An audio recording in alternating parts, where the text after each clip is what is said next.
Crime ಕಾರ್ನರ್ಗೆ ಸ್ವಾಗತ. ನಾನು ಉಮರ್ ಫಾರೂಕ್. ಉತ್ತರ ಕರ್ನಾಟಕದ ಖ್ಯಾತ ಜನಪದ ಗಾಯಕ ಮ್ಯೂಸಿಕ್ ಮೈಲಾರ್ ವಿರುದ್ಧ ಇತ್ತೀಚೆಗೆ ಒಂದು ಆರೋಪ ಕೇಳಿ ಬಂದಿತ್ತು.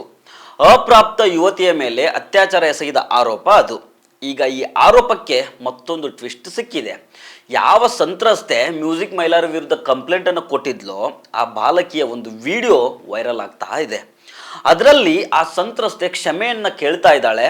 ಹಾಗಾದ್ರೆ ಈ ವೈರಲ್ ಆಗ್ತಾ ಇರೋ ವಿಡಿಯೋದ ಅಸಲಿಯತ್ತೇನು ಅನ್ನೋದನ್ನ ಈ ಎಪಿಸೋಡ್ನಲ್ಲಿ ಡೀಟೇಲ್ ಆಗಿ ನೋಡೋಣ. ಆದರೆ ಅದಕ್ಕೂ ಮೊದಲು ನೀವಿನ್ನೂ ನಮ್ಮ ಚಾನಲನ್ನು ಸಬ್ಸ್ಕ್ರೈಬ್ ಮಾಡಿಲ್ಲ ಅಂದರೆ ದಯವಿಟ್ಟು ಸಬ್ಸ್ಕ್ರೈಬ್ ಮಾಡ್ಕೊಳ್ಳಿ. ಹಾಗೆ ಈ ವಿಡಿಯೋವನ್ನು ಕೊನೆ ತನಕ ಮಿಸ್ ಮಾಡದೆ ನೋಡಿ.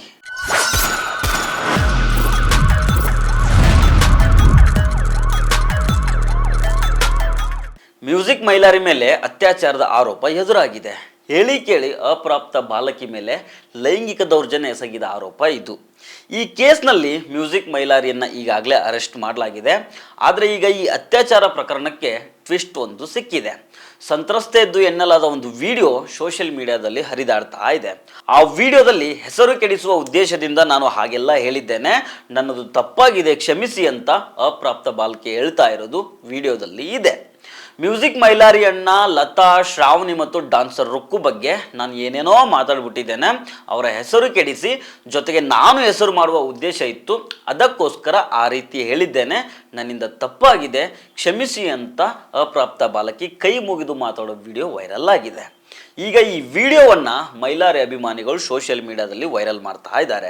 ಈ ಅಭಿಮಾನಿಗಳಿಗೆ ಈ ಕೇಸಿನ ಸೀರಿಯಸ್ನೆಸ್ ಗೊತ್ತಿದ್ದಂಗೆ ಕಾಣ್ತಾ ಇಲ್ಲ.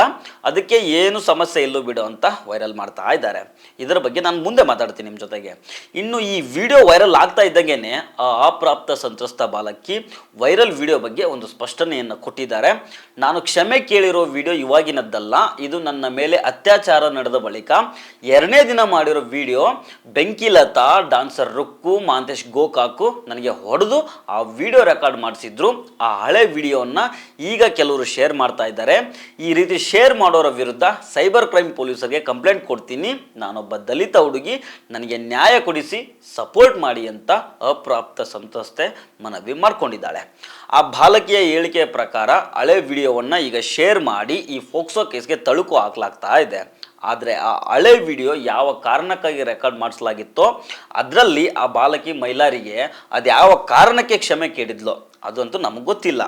ಆ ವಿಡಿಯೋ ರೆಕಾರ್ಡ್ ಮಾಡೋ ಮುಂಚೆ ಏನಾಗಿತ್ತು ಅನ್ನೋದನ್ನು ಅವರೇ ಹೇಳಬೇಕು. ಇರಲಿ, ಇವಾಗ ಸೋಷಿಯಲ್ ಮೀಡಿಯಾದಲ್ಲಿ ಆ ವಿಡಿಯೋಗಳನ್ನು ಎರ್ರಾಬಿರ್ರಿ ಶೇರ್ ಮಾಡೋರು ಸ್ವಲ್ಪ ಹುಷಾರಾಗಿರಿ ನೀವು. ಫೋಕ್ಸೋ ಅಂದರೆ ಅದು ಅಂತಿಂತಹ ಕಾನೂನು ಅಲ್ಲ. ಫೋಕ್ಸೋ ಕೇಸ್ನಲ್ಲಿ ಸಂತ್ರಸ್ತೆಯ ಹೆಸರು, ಅಡ್ರೆಸ್ಸು, ತಂದೆ ತಾಯಿಯ ಹೆಸರು, ಫೋಟೋ, ವಿಡಿಯೋ ಏನಂದರೆ ಏನೂ ಕೂಡ ಬಹಿರಂಗ ಆಗಬಾರ್ದು. ತುಂಬ ಸೂಕ್ಷ್ಮ ಕೇಸ್ ಇದು. ವೈರಲ್ ಮಾಡೋರು ಸ್ವಲ್ಪ ಅರ್ಥ ಮಾಡ್ಕೊಳ್ಳಿ. ಒಂದು ವೇಳೆ ಆ ಸಂತ್ರಸ್ತೆಯ ಮಾಹಿತಿಯನ್ನು ಯಾರು ಬಹಿರಂಗ ಮಾಡ್ತಾರಲ್ಲ ಅವ್ರ ಮೇಲೂ ಕೂಡ ಈ ಫೋಕ್ಸೋ ಕೇಸು ದಾಖಲಾಗುತ್ತೆ. ಈ ಕಾನೂನಿನಲ್ಲಿ ಸಂತ್ರಸ್ತರ ಬಗ್ಗೆ ಏನಂದರೆ ಏನು ಮಾಹಿತಿ ಹೊರಗಡೆ ಬರಲೇಬಾರ್ದು. ನೀವು ನೋಡಿದರೆ ನಿಮ್ಮ ಅಣ್ಣನ ಮೇಲಿನ ಅಭಿಮಾನಕ್ಕೆ ಇನ್ಸ್ಟಾಗ್ರಾಮ್ನಲ್ಲಿ, ವಾಟ್ಸಪ್ನಲ್ಲಿ ಆ ಬಾಲಕಿಯ ವಿಡಿಯೋವನ್ನು ಎರ್ರಾಬಿರ್ರಿ ಶೇರ್ ಮಾಡ್ತಾ ಇದ್ದೀರಾ. ಇದೇನಾದರೂ ಪೊಲೀಸರಿಗೆ ಗೊತ್ತಾದರೆ ಅಥವಾ ಆ ಬಾಲಕಿಯೇ ನಿಮ್ಮ ಮೇಲೆ ಕೇಸ್ ಕೊಟ್ಟರೆ ಮುಗಿತಲ್ಲಿಗೆ ನಿಮ್ಮ ಲೈಫೇ ಬರ್ಬಾದಾಗ್ಬಿಡುತ್ತೆ. ಆವಾಗ ನೀವು ಅಭಿಮಾನ ಇಟ್ಕೊಂಡು ಯಾರಿಗೋಸ್ಕರ ಆ ವಿಡಿಯೋವನ್ನು ಶೇರ್ ಮಾಡಿದ್ರೋ ಆ ಅಣ್ಣನೂ ಬರಲ್ಲ, ಅವ್ರ ತಮ್ಮನೂ ಇರೋದಿಲ್ಲ. ಇಂತಹ ಸೂಕ್ಷ್ಮ ವಿಚಾರಗಳನ್ನು ಪಬ್ಲಿಕ್ ಪ್ಲಾಟ್ಫಾರ್ಮ್ನಲ್ಲಿ ಡಿಸ್ಕಸ್ ಮಾಡುವಾಗ ಸ್ವಲ್ಪ ಎಚ್ಚರಿಕೆ ವಹಿಸ್ಕೊಂಡು ಮಾಡಿ.